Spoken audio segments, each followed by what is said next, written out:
বন্ধুরা, আজকে কলমি শাকের একটা রেসিপির সাথে কি কি রান্না করেছি দুপুরবেলা সেটা তোমাদের দেখাবো। তোমরা একটু দেখো, দেখে ভালো লাগলে লাইক শেয়ার কমেন্ট অবশ্যই করো। আর আমার চ্যানেলটাকে নতুন বন্ধুরা সাবস্ক্রাইব করে দিও।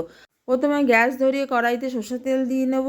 দিয়ে বেগুন ছোট ছোট করে কেটে নিয়েছিলাম, সেটাকে ভালো করে নুন হলুদ দিয়ে ভেজে নেব।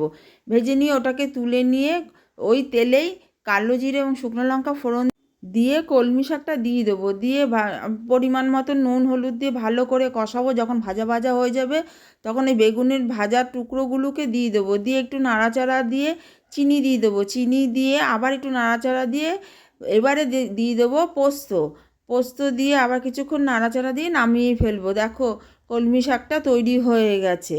আর তার সাথে করেছি দুপুরের ভাত রোজের। আর করেছি সর্ষে পোস্ত দিয়ে ভেন্ডি ভাপা।